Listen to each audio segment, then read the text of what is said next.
Assalamualaikum warahmatullahi wabarakatuh. Pertemuan ke-8 dari belajar bab puasa kitab Fathul Qorib. Dari kalimat wal maridu. Bismillahirrahmanirrahim. Qala al-musannifu rahimallahu ta'ala wa nafa'ana bihi wa bi ulumihi fi daraini amin. Bismillahirrahmanirrahim. Wal maridu utawi wong loro, wal musafiru lan wong lelungan, safaron kelawan lelungan tawilan kang ado, kang dawa, mubahan kang den wenangaken, intadororo lamuno bayani sapa musafir wal marid bisaumi kelawan poso yuftironi iku oleh mokel sopo marid wal musafir wayak diani lan ngodoi sopo marid wal musafir. Jadi orang sakit dan seorang yang bepergiannya ini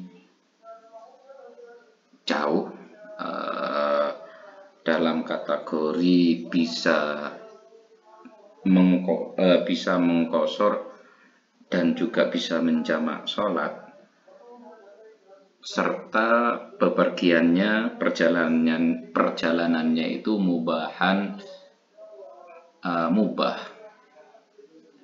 Jadi ada perjalanan yang mubah, ada perjalanan yang sunnah, ada perjalanan yang diharamkan. Ini perjalanan yang mubah. Perjalanan yang mubah itu perjalanan seperti contoh tidak punya niat ingin melakukan maksiat, atau tidak punya niat ingin silaturahim, atau pokoknya jalan gitu aja. Jadi tidak ada niat yang aneh-aneh maupun niat yang mewajibkan seseorang melakukan perjalanan. Maka intadororo bisaumi, ketika berpuasa maka itu membahayakan dirinya, membahayakan orang yang sakit, membahayakan orang yang melakukan perjalanan yang mubah itu yuftironi, maka boleh untuk membatalkan puasa, boleh tidak berpuasa, wayak diani, dan berkewajiban mengkodok. Cuma untuk masalah seorang musafir, meskipun perjalanannya meskipun perjalanannya mubah, tetapi ketika melaksanakan perjalanannya itu ketika setelah terbitnya fajar, setelah subuh misalkan, maka itu tidak diperbolehkan mokel, tidak diperbolehkan tidak berpuasa. Nah, tetapi ketika perjalanannya itu dimulai sebelum terbitnya fajar, sebelum subuh, maka itu yang diperbolehkan. Nah, kalau orang yang bepergiannya itu setelah terbitnya fajar, tidak diperbolehkan membatalkan puasa, boleh membatalkan puasa di hari yang berikutnya. Jadi batasannya adalah terbitnya fajar. Kalau terbitnya fajar sudah terbit, maka dia tidak diperbolehkan membatalkan puasa. Tetapi kalau perjalanannya itu dimulai sebelum fajar, maka diperbolehkan. Walil maridi lan iku kaduwe wong loro, ingkana lamun ono marduhu opo lorone marid, apa lorone wong, mutabakon iku nginep, tarkun niyati utawi ninggal niat minal laili saking bengine. Ketika seorang yang sakitnya itu sampai nginep. Artinya sampai nginep itu misal sakitnya itu dimulai ketika setelah isya atau setelah maghrib lah, sampai terbitnya fajar dia kok belum sembuh dari sakitnya, maka tarkun niyati minal laili, maka diperbolehkan tidak niat melaksanakan ibadah puasa. Wa illam yakun mutabakan kama law kana yahumu waqtan duna waqtin, wa illam yakun lan lamun ora ono apa loro mutabakan iku nginep kama law kana kaya oleh lamun ono sapa wong loro iku mau yahumu iku panas sapa wong loro waktan ing dalam siji waktu duna waktin saliyane waktu liya. Wa kana waqta syuru'i lan ono sapa apa panas waqta syuru'i ing dalem waktune disyariataken fisaumi ing dalem poso mahmuman iku panas falahu moko iku kaduwe wong tarkun niyati utawi ninggal niat. Wa illam yakun mutabakan, ketika seorang yang sakit itu tidak nginep sakitnya, seperti panasnya itu kadang datang kadang tidak, kadang datang kadang tidak, kayak gitu. Jadi panasnya itu tidak berkelanjutan, mulai dari isya kok panas, habis itu jam 10 kok sudah sembuh, habis itu jam 11 panas lagi lah, seperti itu. Wa kana waqta syuru'i fi shaumi mahmuman, dan ketika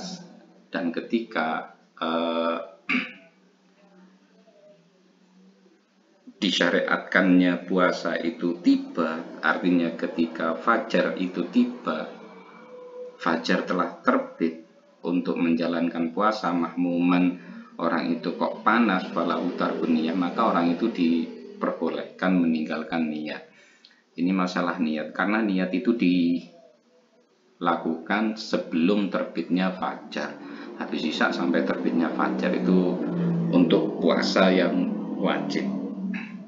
Nah, ketika tidak niat di antara itu sebelum terbitnya fajar, maka puasanya tidak sah. Jadi puasa wajib itu ada puasa Ramadan, ada puasa nadar, nah, itu niatnya sebelum fajar.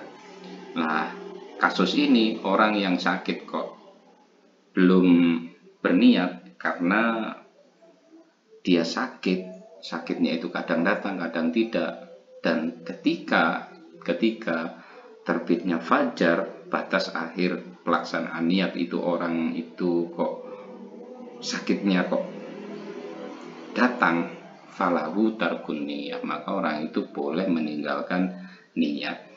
Wa illa fa'alaihin niyatu lailan, wa illa lamun ora wa kana waqta syuru'i fi shaumi mahmuman fa'alaihi moko iku wajib ing ngatasi wong an-niyatu utawi niat lailan ing dalem waktu pengini. Dan ketika tidak, maka orang itu wajib melaksanakan niat di malam harinya sebelum terbit fajar. Nah, tadi kalau orang itu sakitnya itu sampai nginep sampai fajar kok belum sembuh-sembuh, maka orang itu boleh meninggalkan niat. Atau orang itu kok terkadang sakitnya kambuh, sembuh, kambuh, sembuh gitu, sampai waktu disyariatkannya puasa terbitnya fajar, itulah dia kok dalam kondisi sakit, maka dia diperbolehkan tidak melaksanakan niat. Wa illa fa'alaihin niyatu lailan. Ketika tidak seperti itu kejadiannya, maka orang itu tetap wajib niat setiap malam ketika melaksanakan puasa wajib. Itu menurut Imam Syafi'i, kan niat itu harus diniatkan setiap hari. Waktu niat di bulan Ramadan, waktu niat itu sebelum terbitnya fajar. Ini kasus orang yang sakit dan boleh meninggalkan niat. Dan kalau tidak seperti itu, maka tetap berkewajiban melaksanakan niat. Fa'in adat semoga lamun bali al-huma opo panas wa tajalan butuh sapa wong lil fitri maring mokel aftara moko mokel sapa wong wasakata lan meneng al musonifu sapa ya musonif ansau mitatawi saking poso tatawu. Fa'in adat, dan ketika sudah melaksanakan niat di malam harinya, fa'in adat sampai fa'in adat ketika sudah melaksanakan niat kemudian kok sakitnya itu kambuh di misal jam 5 atau jam 6 pagi kok sakitnya kambuh wahtajalil fitri, sedangkan orang itu dibutuhkan untuk minum obat atau makan sebelum minum obat wahtajalil fitri aftar, maka orang itu diperbolehkan mokel meskipun malamnya sudah niat, tetapi ketika melaksanakan ibadah puasa itu kok dia dibutuhkan untuk mokel, maka boleh mokel. Wasakata al musonifu an saumi tatawu'i, la wasakata lan meneng al musonifu sapa ya musonif an saumi tatawu'i saking poso sunnah. Nah, kalau ketika poso sunnah yo tidak mempermasalahkan masalah niat, karena kalau puasa wajib niat sebelum fajar, kalau puasa sunnah boleh niat setelah fajar, tetapi dengan catatan belum melakukan hal-hal yang belum melakukan hal-hal yang sekiranya membatalkan puasa. Misal kok biasa puasa Senin Kamis gitu, puasa Senin, nah kok belum niat malamnya, kok tahu-taunya udah jam 5 sudah pelaksanaan puasa berjalan, maka itu boleh niat di jam 5-nya itu. Tapi kalau puasa wajib tidak boleh, harus sebelum terbitnya fajar. Wawa utawi tatawu, wawa utawi puasa sunnah madhkurun iku den sebut fil mutawwalati ing dalam kitab kang dawa-dawa keterangane. Wa min hulan iku saking tatawu saum arafah utawi poso dina arafah, wa syura lan dina syura, wa tasu'a wa tasu'a lan dina tanggal tasu'a tanggal songo di bulan Asyura, wa ayyamul bid lan dina padang bulan, wa sittatun min Syawal dan puasa 6 hari dari bulan Syawal. Puasa-puasa sunnah itu banyak keterangan di kitab-kitab yang panjang keterangannya, referensinya juga lengkap, dan sebagian dari puasa tatawu itu, puasa sunnah itu adalah puasa hari Arafah, hari Asyura, hari Tasu'a, puasa padang bulan biasanya 13, 14, 15 setiap bulannya, wasitatun min syawalin wasitatun syawalin dan puasa 6 hari setelah hari raya Idul Fitri. Sampai di sini pertemuan kita yang ke-8. Wallahul muwaffiq ila aqwamit thoriq. Assalamualaikum warahmatullahi wabarakatuh.